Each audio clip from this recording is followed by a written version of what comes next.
Bai Huiben is soon going to move to a new village close to the mouth of the Tiger.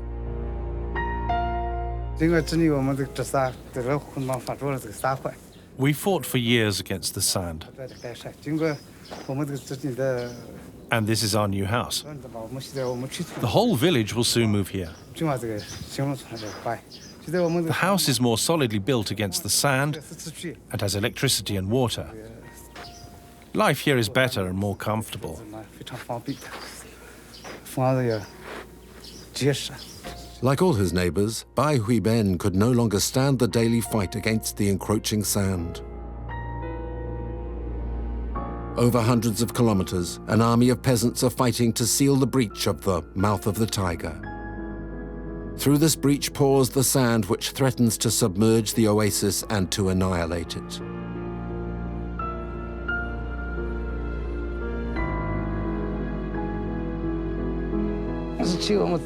Before, there was just moving sand everywhere.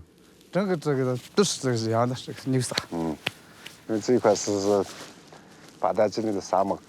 in the Badan Desert, the sand moved fast and caused a lot of problems in this area.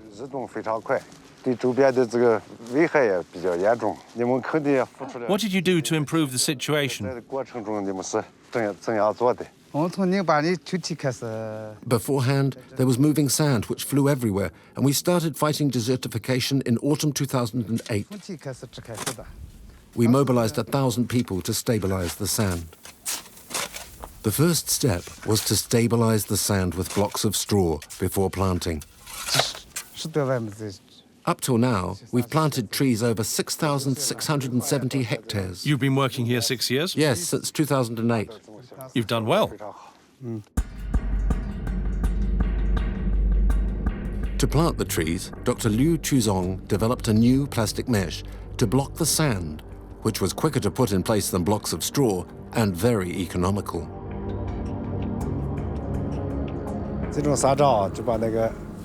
This mesh really stops the wind from moving the sand, as you can see from afar. With this method, there are no more sandstorms. Yongshu comes from the desert of Xinjiang. It's a type of tree which we've used at Minqing, using our institute's techniques. In the northeast and northwest of China, our technique with the Yongshu is also used. The Gansu Desert Institute has experimented with over 700 different plants. It also uses the suo, which grows in the deserts of Xinjiang at the borders of Tibet. Highly resistant, the suo also uses little water and only needs to be watered when it is planted. The so grow like this after 3 years. The plantations of the mouth of the Tiger have worked. The sandstorms that threaten Beijing have diminished markedly over the last few years. On the Western Front, the Battle of Minxin is a first victory. To win the war, a program of reforestation launched in 1978 led to the plantation of 30 million trees, the equivalent of the land surface of Great Britain. And it will take several more decades of work to complete the Great Green Wall, which should protect Beijing. A second battle is being led on the northern front. This is against the sand dust of the Kupuchi Desert in the province of Inner Mongolia that regularly strikes the capital.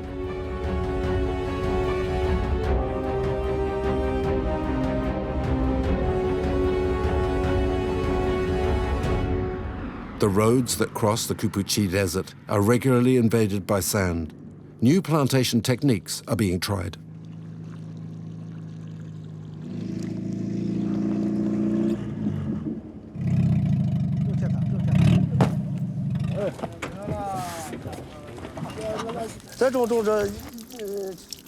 Thanks to this solution, it only takes a few seconds for 2 people to plant a tree. In a day, we can plant up to 1,500 cuttings. In the past, there was only sand in the air. When it was windy, you couldn't even open your eyes, and you couldn't see the road.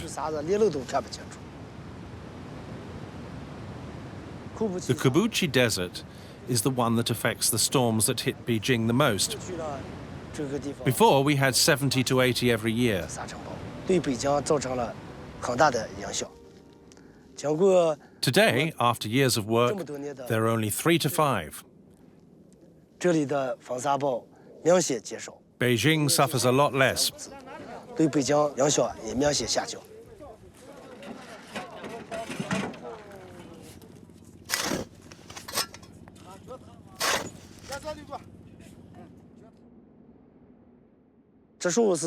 Beforehand, we only worked manually, without any machines.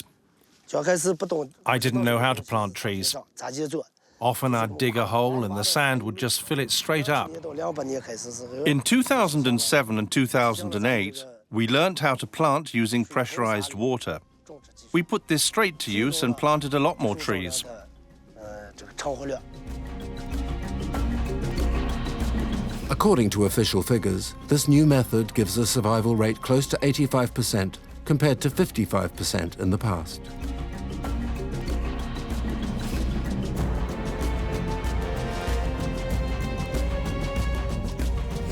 The wall of young trees now stretches out for kilometers.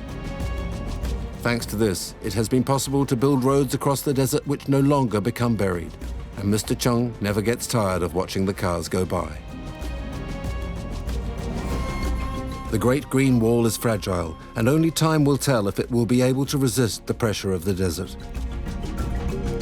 In the urgency of the 1980s, trees were chosen for their ability to grow quickly and absorb greenhouse gases.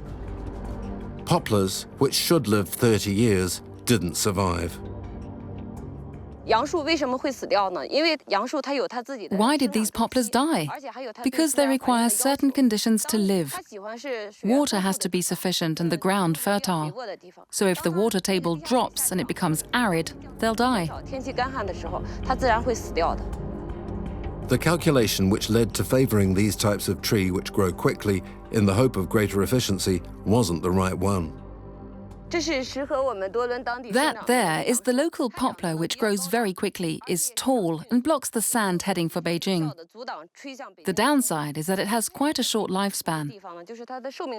That's why we're cultivating instead Zhangzizong pine trees, like this one. They adapt to the sand, have a longer lifespan, and also hold back the sand from the storms. It's a very good type of tree.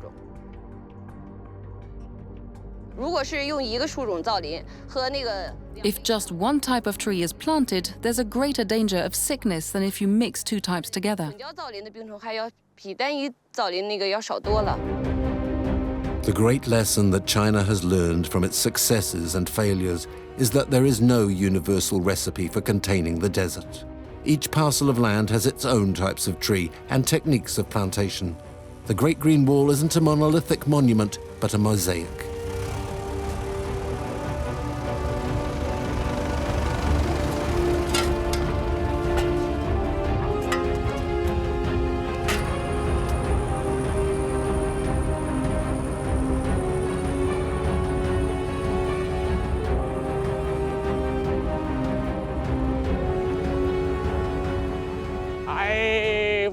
Come on, hurry up. We're still collecting the dead trees that haven't survived the aridity, the heat and the wind. Conditions are very difficult.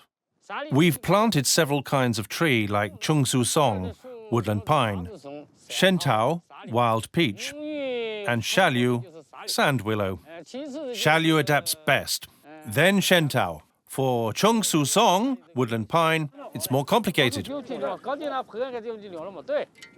The tanker makes intensive watering possible when planting, but the water is very quickly absorbed.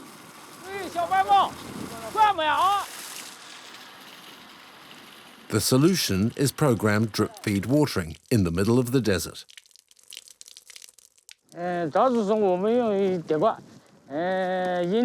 We water this type of pine twice a week during the first year.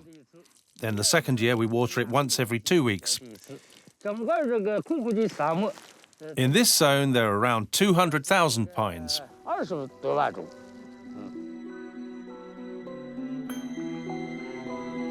The drip feed network extends for hundreds of kilometers. It's a heavy investment, but the results are there. The trees take root and wildlife returns.